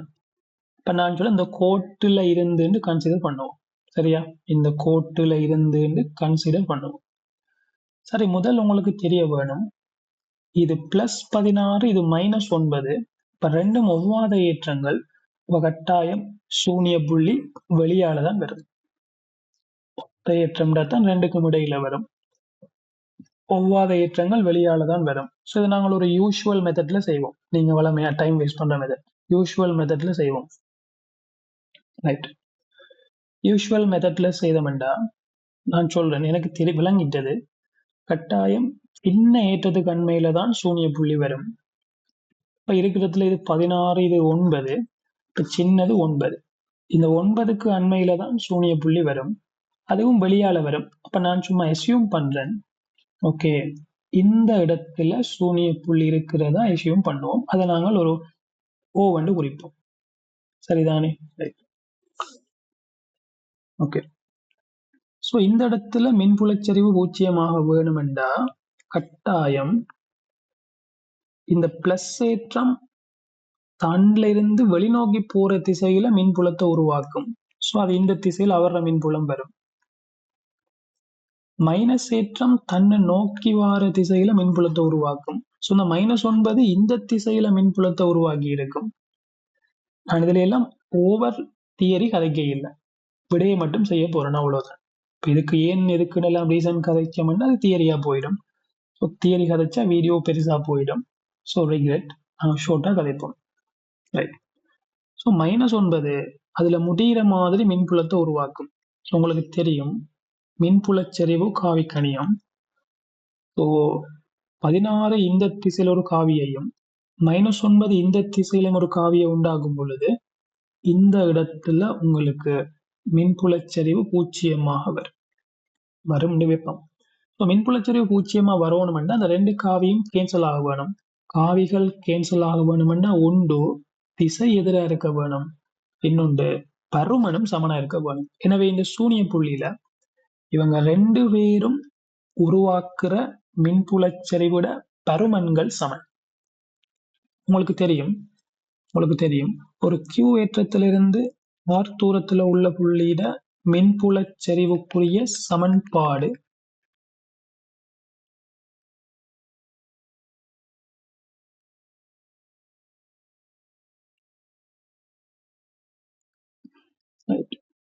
இவ்வளவு விஷயம் உங்களுக்கு கிளியரா இருக்கும். இப்ப இதுதான் எங்கட 16 தர 10^11. ஸோ இதுதான் எங்கட -9 தர 10^11. நான் சொன்ன மாதிரி இந்த இடத்துல சூனிய புள்ளி இருக்குதுன்னு வைப்போம். ரைட், ஏன் எதுக்குன்னு சொல்லிட்டேன். ஸோ உங்களுக்கு முக்கியமான ஒரு முடிவு தெரியும் என்னென்னா, ஒரு ஒரு Q ஏற்றத்திலிருந்து R தூரத்தில் உள்ள புள்ளியில மின்புலச் செறிவுக்கு சமன்பாடு 1/4πε0 Q/r² என்று தெரியும். இங்க Q என்று சொல்றது ஏற்றத்தினுடைய பருமன், R என்று சொல்றது மையத்தில் இருந்தான தூரம் வர்க்கம். கவனமா, வர்க்கம். இப்ப நான் சொல்லிட்டேன், இந்த இடத்துல ரெண்டு பேரோட மின்புலச் செறிவுட பருமன்களும் சமன். ஸோ திசை சமன் இல்லை, பருமன் தான் சமன். இப்ப சூனிய புள்ளி ஆகும் பொழுது ரெண்டு பேரோட பருமனையும் சமன் செய்யலாம். ஓகே, இப்ப கவனிங்க. இப்போ பருமனை சமன் செய்யணும்டா அவரே சொல்றாரு ஆரம்பத்துல, இப்போ நான் யூஷுவல் மெத்தட் தான் செய்யறேன்னா கவனம். இந்த கேள்வியை நான் இப்போ எப்படி செய்யறேன்னா யூஷுவல் மெத்தட், யூஎம். ரைட், நீங்க டைம் வேஸ்ட் பண்ற மெத்தட் கவனிங்க. ஸோ அவரே சொல்றாரு ஆரம்பத்துல ரெண்டு ஏற்றங்களும் 20 சென்டிமீட்டர் தூரம் இடைவெளியில வைக்கப்பட்டிருக்கு. சரியா? ஸோ இவ்வளவும் 20 விளங்குது, இவ்வளவும் 20. ஓகே, அப்ப நான் என்ன செய்யணும்னா இந்த மேலதிகமான தூரத்தை எக்ஸ் என்று எடுக்கிறேன், எக்ஸ் என்று எடுக்கிறேன். ரைட், அப்ப சொல்லுங்க, இந்த வசதிக்காக இந்த 16 தர 10^11 ஏ என்று சொல்றேன், 9 தர 10^11 பி என்று சொல்றேன். இப்போ புள்ளி ஓவுல ஏயால் உருவாக்கப்படுற மின்புலச் செறிவு 1/4πε0 Qன் கீழ் QAன் கீழ் RA வர்க்கம் சமன் 1/4πε0 QBன் கீழ் RB². ஸோ உங்களுக்கு தெரியும் 1/4πε0 QAக்கு போடலாம் 16 தர 10^11 கீழே அவர ஆரைட வர்க்கத்துக்கு நீங்க போடலாம். ஸோ கவனம், ஆறுன்னு சொல்றது நீங்க பார்க்கிற ஏற்றத்தில் இருந்தான குறித்த புள்ளிக்கான தூரம், புள்ளி ஏற்றங்கள் தானே. ஆரைக்கு நீங்க என்ன போடலாம்டா ஏயில இருந்து ஓவுக்கான தூரம். அது 20 + x முழுவதின் வர்க்கமா, 20 + x முழுவதின் வர்க்கம். மீட்டருக்கு மாற்ற வேணும், ஆனால் எங்களுக்கு பார்த்தாலே விளங்குது மொத்த பக்கமும் பாரபடியினால மீட்டர் வெட்டுப்பாடு. So no issue. சமன் 1/4πε0 அவர 9 தர 10^11. மைனஸை பத்தி யோசிக்க தேவையில்லை, மைனஸ் என்று சொல்றது மின்புலச்சரிவு எதிர்ந்து காட்டும். இப்ப நான் டிரெக்டா பருமனத்தானே சமன் செய்யறேன், பருமனத்தானே சமன் செய்யறேன். நமக்கு கீழே பாருங்க, இந்த புள்ளி பியில இருந்து ஓவுக்கான தூரம் எக்ஸ், ஓவுக்கான தூரம் எக்ஸ். இப்ப நீங்கள் இங்க எக்ஸ் வர்க்கம் என்று போடலாம், போட்டா இதை சுருக்க வேணும், சுருக்கினால் எக்ஸ் வரும். இப்போ இது கேன்சல் ஆயிடும். ஸோ உங்களுக்கு என்ன எஞ்சுமெண்டா 16 தர 10^11 கீழ் 20 + x முழுவதின் வர்க்கம் சமன் 9 தர 10^11 கீழ் x வர்க்கம். ஸோ அந்த இடத்துல உங்களுக்கு ஒரு ஐடியா கிளிக்காக வேணும். கவனம், இதெல்லாம் கேள்வி செய்யறதுக்கான நுட்பங்கள். கவனம், அது என்னண்டா நீங்க இந்த பெருமானங்கள்ல எக்ஸை சோல்வ் பண்ண வேணும். உங்களுக்கு ஒரு மறைமுகமா ஹெல்ப் பண்றாரு. இங்க பாருங்க, 16 தர 10^11 இது 4ன் வர்க்கம், இது 9 3ன் வர்க்கம், இது வர்க்கம், இது வர்க்கம். ஸோ சிம்பிளா சுருக்கலாம். 10^11 வெட்டுப்பட்டுரும். இப்ப நீங்க சிம்பிளா இதை சுருக்கலாம். இப்ப உங்களுக்கு எங்க போறது இதுதான், 16ன் கீழ் 20 + x முழுவதின் வர்க்கம் சமன் 9ன் கீழ் x வர்க்கம். ஸோ நீங்க ரெண்டு பக்கமும் ரூட் எடுத்து விட்டீங்கள் என்றால் எங்களை சுருக்கல் இலகுவா போயிடும். அதுக்கு தான் அவர் ஹெல்ப் பண்றாரு. இப்ப 4ன் கீழ் 20 + x சமன் 3ன் கீழ் x வர்க்கம் எக்ஸ் வர்க்கம் போயிட்டு 3 கீழ் எக்ஸ். ஸோ உங்களுக்கு இப்போ எக்ஸை சால்வ் பண்ண வேணும். ஸோ 4x சமன்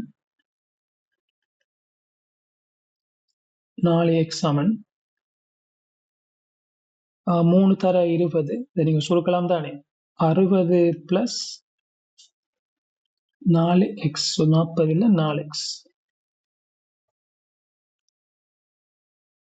4x. 4x சமன் 60 + 3x. ஸோ x சமன் 60 சென்டிமீட்டர் என்று வரும். அதாவது இப்போ இப்படி வரும் தானே. ஸோ 40x சமன் 60 + 3x. So 40 4x. So 4x - 3x சமன் 60. ஆகவே x சமன் 60 சென்டிமீட்டர் என்று வரும். இப்போ x சமன் 60 என்று சொல்றது இந்த B-யிலிருந்து சூனிய புள்ளிக்கான தூரம். இப்போ A-யிலிருந்து சொன்னா 80 என்று வரும். A-யிலிருந்து சொன்னா 80 என்று வரும். சரிதானே. B-யிலிருந்து சொன்னா 60 என்று வரும். ஸோ அவர் இணைக்கும் கோட்டில் எவ்வளவு தூரத்தில் பிறகு ஏற்றம் வைக்கப்படும் போது அவ்வேற்றம் விசை எதனையும் அனுபவிப்பதில்லை. அந்த இணைக்கும் கோட்டில இருந்து எவ்வளவு தூரம் சொல்றத சில நேரம் நீங்க B-ல இருந்து கன்சிடர் பண்ண இயலும். அந்த வசனத்திலிருந்து தெளிவாக சொல்லியிருக்கலாம், எது சொல்லியிருக்கலாம். பட் இணைக்கும் கோட்டில் இருந்து என்று சொன்னா இது ரெண்டையும் இணைக்கிற கோடு இது தானே. இந்த கோடு இங்க தானே முடியுது. அப்ப இந்த கோட்டிலிருந்து எவ்வளவு தூரம் என்று கேட்டால் 60 சென்டிமீட்டர் என்று சொல்லலாம். ஸோ நீங்கள் தேர்ட் சொல்லலாம். பட் இந்த கேள்விக்கு சரியா சொல்லல தானே. ஏயிலிருந்து ஒரு மாணவன் பார்க்க முடியும் தானே என்று சொல்லி இப்போ ஏலிருந்து பார்த்தால் இது 20 + 60 80 என்ற ஆன்சரையும் கொடுக்க 60 பொருத்தம்தான் என்பதையும் சொல்லலாம். என்று சரியா கேட்கவில்லை. Right, answer 60. இப்படித்தானா இந்த கேள்வி செய்ய வேணும் என்று கேட்டால் இல்லை. அவ்வளவு டைம் கொடுத்து என்ஜாய்க்கு செய்ய தேவையில்லை. ஸோ இந்த கேள்வியை பிசிஎம் அப்ரோச்சில் பார்த்தோம் என்றால்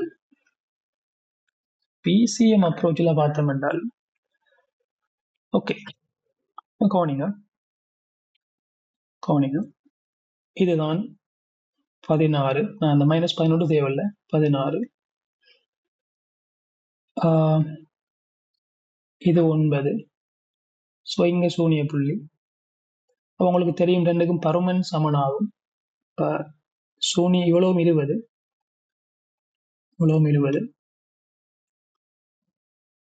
இந்த தூரத்தை கண்டுபிடிக்க வேணும்.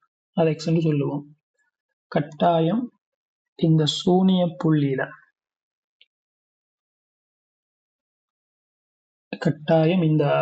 சூனிய புள்ளியில ரெண்டு பேராலும் உருவாக்கப்படுற மின்புலச்சரிவோட பருமன் சமனாயிருக்கும். இதை டிவைட் பண்ணும். பிசிஎம் டிவைட் பண்ணும். பிசிஎம் வந்து கொள்ளை எழுதல இல்லை, அதிக அளவு எழுத மாட்டோம். ஷார்ட்கட்ல முடிச்சிருவோம். ஸோ மின்புலச்சரிவு E சமன் K × Q இன் கீழ் R². ஸோ பருமன் சமனாகும் பொழுது R நேர்வீத சமன் R வர்க்கம் நேர்வீத சமன் Q வரும். அதை நாங்கள் ஷார்ட்கட் தான் டிரெக்ட் என்ன சொல்லலாம், R நேர்வீத சமன் Q என்று சொல்லலாம். √Q சொல்லலாம். √Q அதாவது என்ன சொல்றேன் என்றால் இந்த பருமன் சமனாகிற புள்ளிக்கு ஒவ்வொரு ஏற்றத்திலும் இருந்தான தனித்தனி தூரங்களோட பெருமானம் அவற்றின் ஏற்றங்களினுடைய பெருமானத்தினுடைய ருட்பெருமானத்துக்கு நேர்வீத சமன். பாத்தீங்களா, ஏன் 16 தந்திருக்கிறாரு, ஏன் 9 தந்திருக்கிறார் என்று விளங்குதா கேள்வியை நீங்கள் ஈஸியா செய்ய வேணும் என்று. நீங்க பெரிய இதை விளங்காம டைம் வேஸ்ட் பண்ணுவீங்க. இப்ப நான் சொல்றேன், ஏற்றத்திட ருட்பெருமானம் 14 ருட்பெருமானம் 4, 9 ருட்பெருமானம் 3. சோ சோ இவர்ல இருந்து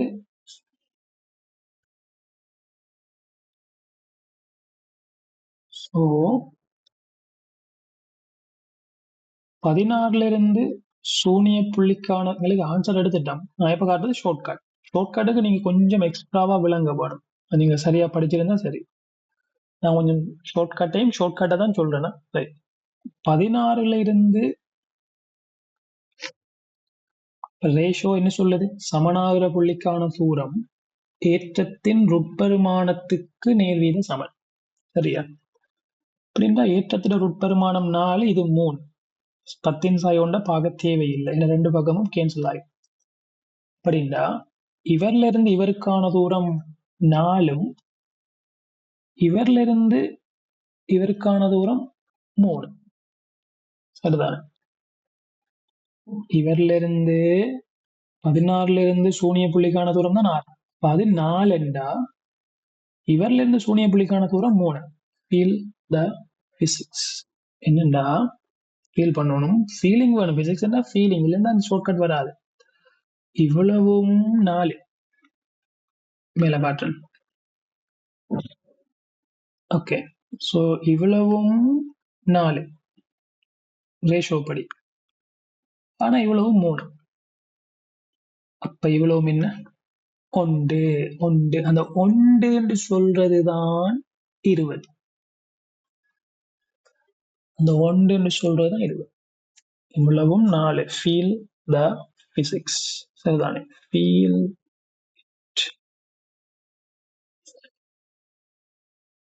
இந்த இவ்வளவும் 4, இவ்வளவும் 3. ரேஷோ இது 4ன்னா இது 3. அது ஏற்றத்திலிருந்து எடுத்த முடிவு.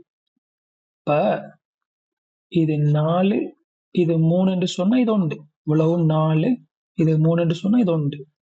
அந்த 1 என்று சொல்றது 20 சொல்லுங்க. இந்த 3 என்று சொல்றது எவ்வளவு? 1 20 3 60. ஸோ இந்த தூரம் 60. Third answer. Feel the physics. இதுதான் பிசிக்ஸ். நீங்க தான் கஷ்டப்படுத்திக் கொள்வீங்கள். பிசிக்ஸ் ஈஸி தான். ரைட், அடுத்த கேள்விக்கு போ.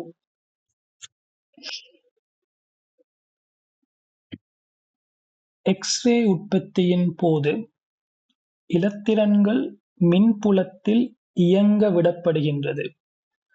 இப்புலத்தினுள் இயங்கியதும் இதன் உயர் வேகத்தை தருவது. இலத்திரனின் திணிவு ஏற்றம் முறையே 9.11 into 10 to the power minus 31. இதெல்லாம் தந்துட்டார். என்ன கேள்வி என்றால், இது 0 வோல்டேஜ், இது 45,000 வோல்டேஜ். எலக்ட்ரான் ஒன்று இந்த மின்புலத்துக்குள்ள, இப்ப மின்புலச்சரிவு இருக்கும், எலக்ட்ரான் மைனஸ் ஏற்றம். ஸோ கட்டாயம் மின்புலச்சரிவுல தாக்குற விசை காரணமா மின்புலச்சரிவால இதுக்கு வேலை செய்யப்படும். அந்த செய்யற வேலை முழுவதும் இந்த மின்புலத்துக்குள்ளதான் செய்யப்படும். ஸோ இந்த மின்புலத்துல செய்த முழு வேலையும் மின்புலத்தை விட்டு வெளியால வார கணத்துல எலக்ட்ரான்கிட்ட இருக்க போற இயக்க சக்திக்கு சமன்.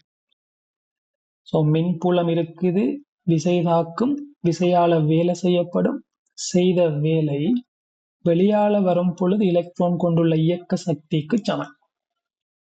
உங்களுக்கு தெரியும். ரைட். இதை நாங்கள் ஒரு யூஸ்வலான மெத்தட்ல செய்வோம். நீங்கள் இதெல்லாம் யோசிப்பீங்களான்னு தெரியாது. பட் கவனம், அந்த கேள்விகள்ல எவ்வளவு நுட்பங்கள் இருக்கும். நாங்கள் அதை உணராத வரைக்கும் டைம் எடுக்கும். ஸோ யூஸ்வல் மெத்தட்ல செய்வோம். செய்தா உங்களுக்கு தெரியும், ஒரு மின்புலத்துல Q ஏற்றம் மீது செய்யப்பட்ட வேலை W சமன் delta V into Q. So இந்த இடத்துல டெல்டா V எவ்வளவு என்றால், ஸோ UM. ஸோ W சமன் delta V into Q. So உங்களுக்கு விளங்குது. உண்மையில கேள்வியில சின்ன சின்ன தவறுகள் இருக்கலாம். எலக்ட்ரானை இங்க இருந்து விட்ட மாதிரி காட்டியிருக்க கூடாது, அத இங்க இருந்து விடுற மாதிரி காட்டியிருக்க. ஃபைனல் பேப்பர்ல அந்த பிழைகள் எல்லாம் விட மாட்டாரு. WC கொஞ்சம் அப்படித்தான், பட் எங்களுக்கு ஒரு ப்ராக்டிஸுக்கு செய்து பார்க்கலாம். Right. So delta V into Q. So delta V உங்களுக்கு தெரியும் தானே, பார்த்தாலே விளங்குது தானே. இப்போ இது 0 வோல்டேஜ் படம் சொல்லுது. இது 45,000. சரியா? ஓகே. ஸோ இது 45,000.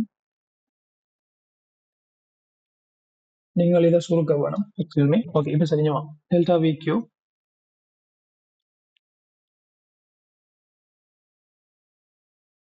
இந்த செய்யப்பட்ட இந்த வேலை தான் இங்க என்னவாக மாறும் என்றா, எலக்ட்ரான் பெறுகின்ற இயக்க சக்தியாக இருக்கும். half mv². என்ன சொல்றேன் என்று விளங்குதா? இதை இப்படியும் செய்யலாம். இந்த கேள்வியையே 2 மெத்தட்ல செய்யலாம். ஒன்று நான் சொல்றேன், நீங்க ட்ரை பண்ணி பாருங்க. ஒன்று என்னண்டா, அழுத்த வேறுபாடு தெரியும், சரிதானே, இடைத்தூரம் தெரியாது. சாரி, அப்ப அந்த மெத்தடால செய்யலாம். இடைத்தூரம் தெரிஞ்சிருந்தா மின்புலச்சரிவை கண்டுபிடிக்கலாம். மின்புலச்சரிவு தெரிஞ்சால் இந்த எலக்ட்ரான் உணர்கின்ற விசையை கண்டுபிடிக்கலாம். எலக்ட்ரான் உணர்கின்ற விசை தெரிஞ்சால் எலக்ட்ரான் ஆர்முடுகளை கண்டுபிடிக்கலாம். ஆர்முடுகளை கண்டுபிடிச்சால் தூரம் தெரியும். ஸோ இந்த ஆர்முடுகளோட இவ்வளவு தூரம் போனால் இறுதி வேகம் என்னன்னு கண்டுபிடிக்கலாம், சரிதானே. அதுக்கு இடைத்தூரம் தெரிய வரும். எங்களுக்கு தான் தெரியாதே. ரைட், அப்படியும் செய்யலாம். பட் இங்க இடைத்தூரம் தெரியாது. அப்ப சக்தி அப்ரோச்சில் கண்டுபிடிக்கலாம். சக்தி அப்ரோச்சில் 0 வோல்டேஜில் உள்ள எலக்ட்ரான் 45,000 வோல்டேஜுக்கு வந்தால் அது உணரப்போற அழுத்த வேறுபாடு 45,000. தர கொண்டு போற ஏற்றம் எலக்ட்ரான். இப்போ எலக்ட்ரான் ஏற்றம் தந்திருக்கிறார். சரி, இப்போ இதை பெருக்கலாம். அப்ப என்ன செய்ய போறோம், நாங்கள் டெல்டா விக்கு போடலாம் 45,000 மைனஸ் 0 இறுதி புள்ளிட அழுத்தம் தர ஆரம்பத்தில் அழுத்தம் என்று கொண்டு போற ஏற்றம் எலக்ட்ரான் ஏற்றம்.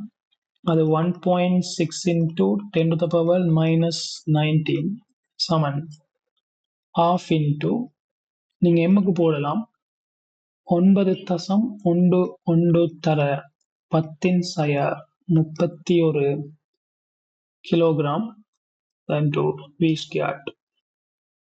ஸோ உங்களுக்கு இவன் 45,000 தர 1.6 into 10 to the power minus 19, இந்த 2 வந்து அங்கே பெருக்கப்படும். ஸோ தர 2 கீழே கீழே கீழே 9.11 தர 10⁻31 சமன் v². ஸோ வீண்டு சொல்றது இதுக்கு ரூட் எடுக்க வேணும். ரைட். இப்போ நீங்க என்ன செய்வீங்கன்னா, இதை சுருக்குவீங்கள் 10⁻19 10⁻31. ஸோ அதை சுருக்குவீங்கள். ஸோ இதை நீங்க சுருக்குறதுக்கு 2 தர 45,000 90,000 தர 1.6 கீழே 9.11. அப்போ நீங்க என்ன செய்வீங்கன்னா, லொக் டேபிளை வாங்கி லொக் டேபிள் எடுத்து இதை லொக் பெருமானம் கண்டு இதை கூட்டி திரும்ப இதுக்கு லொக் பெருமானம் கண்டு அதை கழிச்சு வார விடைக்கு ஆன்டிலோக் பார்த்தீங்கள் என்றால் இதை சுருக்குற ஆன்சர் வரும். அல்லது அல்லது அல்லது ஒரு பெட்டி ஒன்று கீறி இந்த நம்பரை எழுதி, சரிதானே, அதை 9.1 பிரிச்சிங்கன்னா மேலே ஆன்சர் வரும். அந்த ஆன்சரை கண்டுபிடிச்சி இதை மேட்சை சோல்வ் பண்ண உங்களுக்கு எப்படியும் ஒரு 4 நிமிடம் 5 நிமிடம் எடுக்கும். அப்படி எடுத்தால் உங்களுக்கு வரும் ஆன்சர் 1.2 அப்படி வரும். ஆனால் அந்த இடத்துல பிசிஎம் அப்ரோச் என்னண்டா, பிசிஎம் அப்ரோச் என்னன்றா நீங்க சின்ன விஷயமா யோசிக்கல, சின்ன விஷயம் தானே. ஆனா இப்படியும் பிளவுற ஸ்டூடெண்ட்ஸ் நிறைய பேர் இருக்கிறாங்க. சின்ன விஷயம், ஆனா இது கூட தெரியாம சில பேர் பிளவிடுவாங்க. அதைத்தான் சொல்ல போறேன். பிசிஎம் அப்ரோச் என்னென்றால், நான் சொல்லியிருக்கிறேன், பிசிக்ஸ் கஷ்டம் இல்லை, ஈஸியான நுட்பமான பாடம். டெக்னிக்ஸை நாங்க பிடிக்க வேணும், இல்லையென்றா எங்களை கஷ்டமாய் தான் காட்டும். இங்க பாருங்க, உங்களுக்கு இதை நீங்க சுருக்கி எவ்வளவுதான் டைமை கொடுத்து நீங்க என்னதான் விடெடுத்தாலும் உங்களுக்கு தரப்பட்ட விடையை பாரு, எல்லாமே 1.26 1.26 1.261 அப்படின்னா சுருக்கி கஷ்டப்பட தேவையில்லைன்னு சொல்றேன்.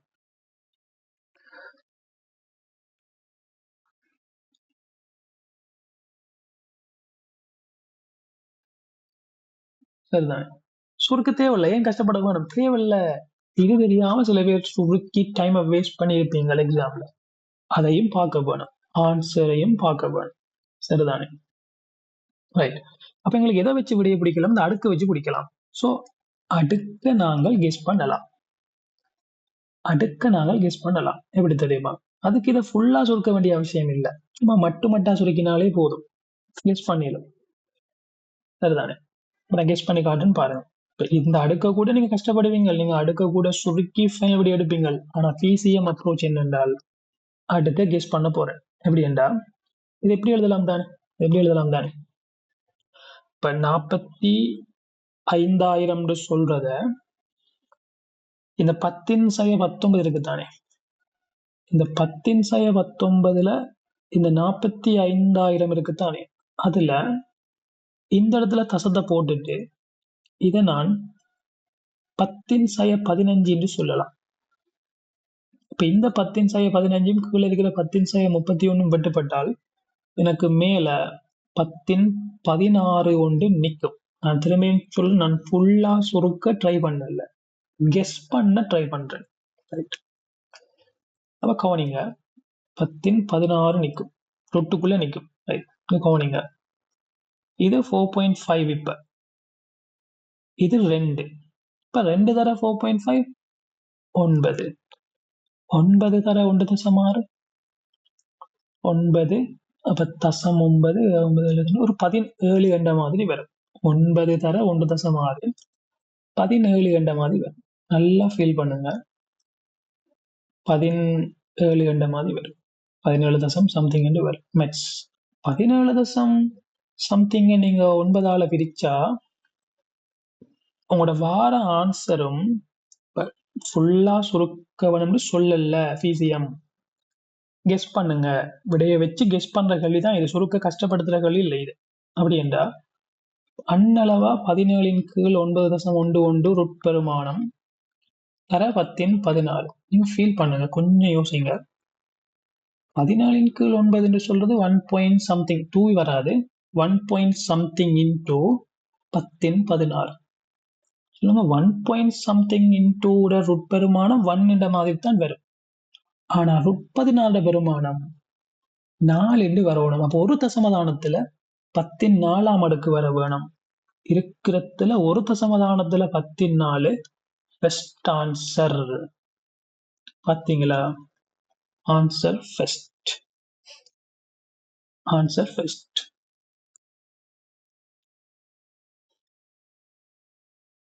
Feel the physics. So physics கேள்விகளை அணுகிறதுக்கு சொல்லி ஒரு மெத்தட் இருக்கு.